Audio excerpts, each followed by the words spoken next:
샬롬 샬롬 샬롬 샬롬. 하나님 사랑합니다. 여러분 주 안에서 사랑합니다. 오늘 7장 말씀이죠. 1절에서 10절을 중심으로 구속사의 흐름 가운데 처한 내 자신의 위치. 지금 우리가 저는 에스라서를 설교하면서 그냥 에스라서를 설교하지 않았구나 하는 생각이 듭니다. 바른 방향으로 꿋꿋하게 이런 자리, 이런 상황에서도 전진할 줄 아는 저와 여러분들이 되셔야 되겠다. 한국교회가 기독교인으로서 해야 할 본분이 바로 전진할 때가 아닐까 싶습니다. 오늘 제목이 전진하라입니다. 본문은 BC 458년 1월 1일 남자만 1700여 명의 여자 어린이를 포함해서 9천여 명, 9천여 명이 4개월 동안 1500km를 메소포타미아에서 광야를 이스라엘의 인도로 건너 5월 1일에 예루살렘에 도착하는 2차 포로 귀환 그러한 기사입니다. 내용이 1장 6절에서 1장부터 6장에서 스룹바벨 주도로지 1차 포로 귀환이 이루어졌죠. 예루살렘 성전을 재건하는 내용이라면 2차 포로 귀환은 신앙 개혁을 통한 성전 예배를 회복하기 위한 에스라의 전진입니다. 성도가 사명을 완수하기 위해서 꿋꿋하게 전진하기 위해서 우리는 어찌하여야 될까? 첫째, 하나님 나라 건설에 박차를 기하고 신앙을 북돋아야 되겠죠. 1절에서 2일 후 이렇게 나오죠. 2일 후에 바사왕 아닥사스가 왕이 있을 때 이렇게 나옵니다. 1차적으로 고레스 침략으로 예루살렘으로 귀환한 이스라엘 자손들이 우여곡절 끝에 성전 재건을 완료해서 봉헌식을 거행하고 6월절을 준수하는 것을 말한 그 일 후에 일어난 일이라는 거죠. 스룹바벨 성전이 건축되고 60여 년이 지나자 1차 포로 귀환 당시 가졌던 신앙의 감격과 열심이 상실된 상태. 다시 말해서 1대 고레스 왕 때 1차 포로 귀환이 있었어요. 그죠? 3대 다리오 왕 때 스룹바벨 성전이 건축되었고 4대 아하수아로의 통치하에서 하만이 이스라엘 말살 음모 에스더와 이스라엘의 승리가 있은 후 5대 아닥사스 왕 때 2차 귀환과 에스라의 종교 개혁과 예배의 회복이 있었습니다. 그래서 에스라서하고도 맞물려 있더라고요. 보니까 이때 팔레스타인에 거주하는 이스라엘 인들이 이방인과 혼인하고 당연히 막 그랬겠죠. 섞여 살면서 타락의 길을 걷기 시작하던 때, 이러한 때 아론의 후손이며 학사이며 제사장인 에스라를 2차 포로 귀환에 영도자로 삼아 보내셔서 에스라 주도하에 신앙 개혁을 이룸으로 민족적 위기를 극복할 수 있었던 사건. 하나님이 도와주셨어요. 하나님이 도우시다는 뜻을 갖고 있는 이름 에스라입니다. 정말 귀한 이름이죠. 하나님이 도우시는 사람 에스라의 이름이 상징하듯 하나님은 이스라엘 민족을 위하여 가장 적절할 때 적절한 종을 세우시고 보내신 것이죠. 우리는 이러한 역사의 흐름을 통해서 하나님께서 가장 합당한 때 가장 합당한 자를 세워주신다는 사실을 잊지 말아야 합니다. 우연이라는 건 없습니다. 지나놓고 보면 그걸 알게 돼요. 그리고 은혜를 받으면 깨닫게 됩니다. 은혜를 받지 않으면 지나가도 죽을 때까지도 모르고 가는 사람도 있죠. 이처럼 하나님께서는 선택한 백성과 교회와 공동체를 위해서 가장 적절할 때 적절한 사람을 보내셔서 믿음을 회복시켜 주시고 때로는 견책하시고 일으켜 세워주시고 또한 가끔은 또한 꾸중을 하시기도 하죠. 하나님께서는 이 시대 가운데 에스라와 같은 그런 종들을 세우시고 우리에게 보내셔서 그 가운데 역사하시고 간섭해 주실 줄로 믿습니다. 그리고 이미 간섭하고 계시죠. 에레미야 23장 4절에 내가 그들을 기르는 목자들은 그를 위해 세우리니 목자들을 그를 위해 세우리니 그들이 다시는 두려워하거나 놀라거나 축인하지 아니하리라 이렇게 말씀합니다. 이 시대가 아무리 악하고 사단의 교모한 방법으로 교회를 무너뜨리려고 온갖 술수를 다 저지른다 할지라도 하나님께서 이 사단의 공격을 당당히 물리치시고 교회를 말씀과 의의 길로 인도할 종들을 예비하시고 세워주실 줄로 믿습니다. 뿐만 아니라 우리 모두가 하나님께서 귀히 쓰시는 영적 지도자가 되도록 항상 자신을 준비하고 주님의 때 놀라운 일들에 동참하는 하나님의 사랑하는 평신도 사역자들부터 또한 그의 주의 종들까지 모두 다 그러한 저와 여러분이 되시기를 주님으로 축원합니다. 우리가 특별히 주목해야 할 오늘 본문 에스라의 가문이 훌륭한 신앙 정통과 믿음을 지키기 위해 많은 수고와 노력이 있었구나. 그래서 1대, 2대, 3대, 4대가 16대까지 내려온 거예요. 우리가 특별히 주목해야 할 일이 이러한 거, 그냥 일어난 일은 아니라는 거. 에스라가 서 있기까지 말씀과 진리로 꾸준히를 양성하고 가르치는 부단한 노력이 있을 때 믿음의 계대를 이어갈 수 있다는 것을 잊지 말아야 합니다. 그냥 믿음이 그냥 생겨지는 거 아니에요. 노력해야 되고 공부해야 되고 기도해야 되고 묵상해야 합니다. 한 가문이 신앙의 전통을 잘 보존하고 계승하는 것은 단순히 종교적 전통을 이어가는 일이 아니라는 것. 그것은 가문의 운명, 즉 가문의 흥망성쇠와 또한 직결이 되기도 합니다. 하나님은 하나님을 경외하고 섬기는 가문을 그 나라와 세계 지도자로 세워주신다는 것도 잊지 마십시다. 우리의 사명은 신앙을 잘 보존하고 그것을 후대 계승에 물려줌으로 후손들에게 가장 훌륭한 유산을 남기는 그러한 사명이 있다는 것. 성도가 사명을 완수하기 위해 꿋꿋하게 전진하기 위해 우리는 어떻게 해야 할까? 6절에서 9절에 보면 하나님의 음성을 듣고 하나님 뜻대로 살아야 된다는 것을 우리가 알죠. 이제 유브라데강 건너편 총득 다뜨네와 스달보스네와 너희 동간 유브라데강 건너편 아우삭 사람들은 그곳을 멀리하여 하나님의 성전 공사를 막지 말고 유다 총독과 장로들과 하나님의 성전을 제자리에 건축하게 하라. 내가 또 조서를 내려 하나님의 성전을 건축하며 내려 너희가 유다 사람의 장로들에게 행할 것을 일러노니 왕의 지산 유브라데강 건너편에서 보는 세금 중에 그 경비를 이 사람들에게 끊임없이 대어 그들로 멈추지 않게 하라. 9절 또 그들이 필요로 하는 것 곧 하늘의 하나님께 드릴 번제의 수송아지와 순양과 어린 양과 밀과 소금과 포도주와 기름을 예루살렘 제사장의 요구대로 어김없이 날마다 주라고. 그리고 10절에 그들이 하늘의 하나님께 향기로운 제물을 드려 왕과 왕자들의 생명을 위하여 기도하게 하라. 이 다리오 왕의 조서 그것을 찾아내서 했던 고레스 왕 원년의 조서를 내는 내용도 보면 맨 마지막 10절에는 뭐라 그래요? 왕과 왕자들의 생명을 위해서 기도하게 하라. 우리 나라를 위해서 그리고 우리 왕자들을 위해서 기도하게 하라는 것을 여기 잊지 않고 말합니다. 6절에서 익숙한이라는 말 있죠. 일부의 건격 타테나 스돌본 동간 사람들 그것을 멀리하여 라고 있습니다. 에스라는 무엇보다 율법에 익숙한 자였다라는 강조죠. 율법에 익숙한 점이 바로 에스라 개혁운동의 원동력이 되었다는 것을 우리가 알고 갑니다.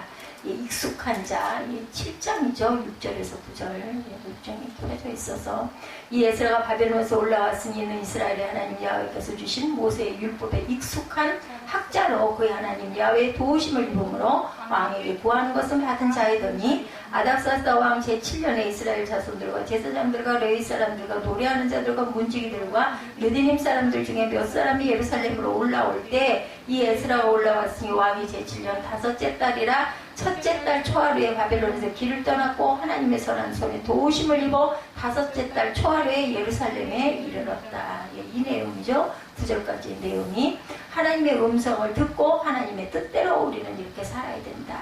익숙했던 에스라를 사용하시는 하나님이죠. 뭐에 익숙한? 말씀에 익숙한 자. 익숙한 마히르, 민첩한, 능숙한이라는 의미를 갖고 있습니다. 이스라엘은 율법을 능숙하게 이해했으며 에스라는 이를 민첩하게 준행하는 사람이었다. 그래서 말씀을 익숙하게, 능숙하게 이해할 줄 알아야 합니다. 다시 말해서 머리로만 이해하거나 말로만 가르치지 말고 민첩하게 뭐까지 해라? 행동까지 해라. 율법에 익숙한 학사라는 호칭이 부여가 됩니다. 에스라는 율법을 알 뿐 아니라 율법에 대해 해박했을 뿐만 아니라 준행하기까지 한 충성된 자였다는 뜻입니다. 학사라는 말은 석유가 아니죠. 포로기 이전에는 단순히 왕실과 국가의 문서를 관리하거나 율법의 내용을 필사하는 것이다가 포로기 이후에 율법을 해석하고 가르치고 적용하는 데까지 직무 범위가 넓어졌다는 것이죠. 학사인 서기관들에 의해 야훼 신앙을 중심으로 백성들을 단결시키고 신앙적, 민족적 정체성을 지키는 촉매 역할을 잘 감당합니다. 평신도 사역자들의 사명을 감당하기 위해서는 말씀에 정통하고 그것을 잘 가르칠 뿐만 아니라 하나님과 끊임없는 교제를 통해 하나님의 능력을 힘입음으로 영적 권위 또한 가져야 될 줄로 믿습니다. 평신도 사역자들은 말할 나위가 없죠. 주의 종들도 마찬가지입니다. 세상에 대하여 왕같은 제사장으로 세움을 입은 평신도 사역자들은 하나님의 말씀을 실천함으로 하나님의 손이 자기 위에 있음을 많은 주변에 새로 하나님을 믿는 후진들에게 가르쳐줘야 되겠죠. 행함으로 보여줘야 합니다. 사람들은 우리의 말을 존중하며 따를 수 있도록 하는 길은 우리가 선행하는 것밖에 없어요.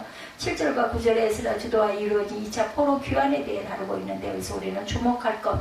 에스라서 1장을 보면 고레스 왕은 포로 귀환 칙령을 반포하면서 하나님의 백성 된 자는 모두 다 유다와 예루살렘으로 귀환할 것을 지시했었어요. 그죠? 1장에.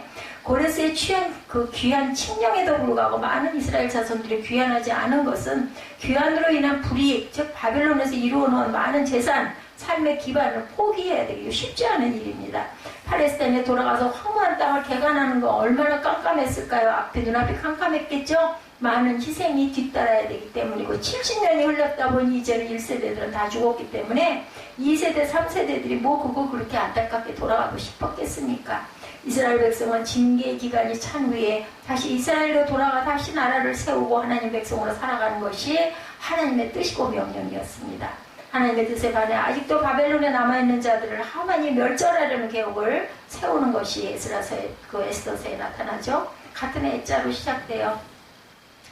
여기서 하나님께서 한 번 더 이스라엘을 불쌍히 여겨주셔서 모르드게와 에스더 왕비를 통해 구원하실 부림절이 생겨나게 됐어요. 그죠? 바로 이 사건으로 이스라엘 자손들은 고국으로 돌아가려는 마음을 더욱더 강하게 갖게 되는 계기가 됩니다. 죽을 뻔했잖아요. 거기 가만히 있다가.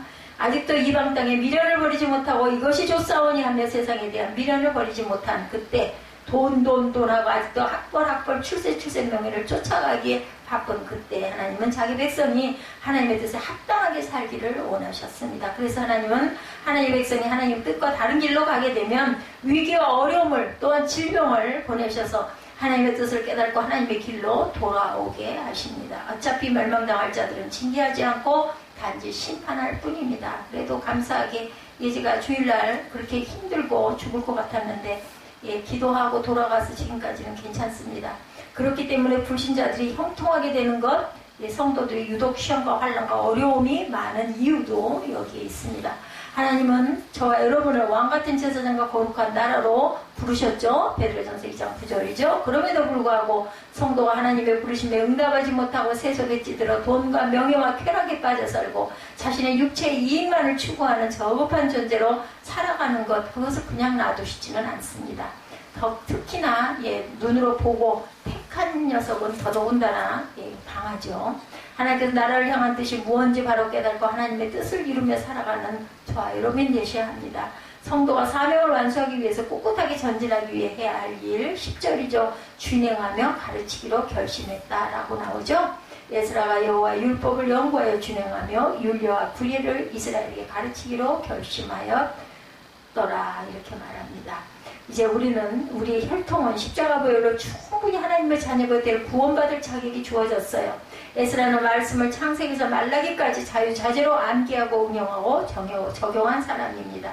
하나님 말씀을 아는 것에 그치지 않고 내 것이 되도록 마음에 새기고 그것을 준행하여 제2의 천상이 되도록 해야 하는 것, 그것이 우리의 사명이기도 합니다. 그러므로 말씀이 습관이 될 때까지 익숙해질 때까지 조건반사적인 행동이 있을 때까지 하나님의 말씀을 준행해야 합니다. 그래서 기도할 때도 그냥 세상적인 언어를 쓰지 말고 되도록이면 성경적인 언어를 사용해야 합니다. 그리고 성경 구절을 하다못해 그것이라도 써서 읽으면서 기도할 줄 알아야 합니다. 성도는 전도하기와 기도하기가 완전 숙달되어야 되겠죠. 에스라가 예루살렘 도착해 세 가지 결심을 합니다. 먼저 야훼의 율법을 연구하는 것, 연구한 율법의 내용대로 실천하는 것, 셋째는 다른 사람에게 가르침으로 그들로 하여금 율법대로 행하도록 하는 것, 이 세 가지를 결심하죠. 여호와의 율법을 연구하고 연구한 율법의 내용대로 실천하고 다른 사람에게 가르침으로 그들로 하여금 율법대로 행하도록 하는 것. 연구하다는 조사하다, 찾다라는 뜻이죠. 이는 율법에 의미하는 바와 온전한 참뜻을 찾기 위해서 여러모로 수고하고 노력하는 모습을 나타냅니다. 준행한다는 것은 행동이죠. 만들다는 뜻이기도 합니다. 이는 율법에서 깨달은 요원대로 행동하고 자신의 삶을 성경이 요구하는 대로 만들어가려는 의지의 표현입니다. 가르치기로 렐람메드의 원형 라마드는 훈련시키다, 숙달되다, 익숙하다라는 의미를 가지고 여기서는 이스라엘 자손들을 훈련시켜 율법에 익숙한 삶을 살게 하려는 에스라의 강력한 의지를 표현하고 있습니다. 이처럼 자신이 먼저 율법을 연구하고 준행하고 그것에 근거해서 백성들을 율법의 말씀을 훈련시키려는 에스라의 개혁 의지를 생생히 보고 이를 본받은 저와 여러분이 되시기를 축복합니다. 결심하였다라는 말은 확립하다, 준비하다라는 뜻으로 또 구체적인 사물이나 추상적인 생각을 확실하게 고정시키거나 결정하다라는 의미죠. 그는 자신의 마음을 향해 굳게 확정하였다는 말로 번역하는데, 에스라가 율법을 연구하고 준행하며 가르침으로 인하여 이스라엘 공동체를 신앙적으로 재건하고자 하는 일념에 강하게 산답해 있었음을 말해줍니다. 무너진 성전을 재건하고 성벽을 보수하고 그 다음에는 말씀으로 일어서게 하죠. 분명한 것은, 중요한 것은 성전이 있다 할지라도 말씀이 없으면 성전이 아닙니다. 예루살렘에 도착한 에스라는 하나님 말씀을 끊임없이 연구하고 이를 자신의 삶을 통해 실천함으로 모범을 보이고자 했고, 자신만이 아니라 온 이스라엘을 대상으로 하나님의 말씀을 가르치고자 하는 굳은 다짐을 이렇게 하는 부분이 에스라서 7장에 나타나 있습니다. 에스라가 선민 공동체 회복을 철저하게 자각하고 있는 것처럼 오늘 우리 성도들이 믿음 공동체를 회복하고 기도하기와 전도하기, 그리고 말씀 연구에 전념하는 저와 여러분들이 되셔야 합니다. 성도로 말씀을 묵상하고 하나님 나라를 전도하는 것과 기도함으로 하나님과 교제하는 데 전문가가 되어서 항상 영적으로 늘 올라가는 신앙생활, 밑으로 내려가지 말고 내가 선줄로 생각할 때 항상 겸비해야 되겠죠. 하나님의 말씀은 하나님께서 택한 백성이 주신 삶의 원리고 원칙이라는 것을 잊으면 안 됩니다.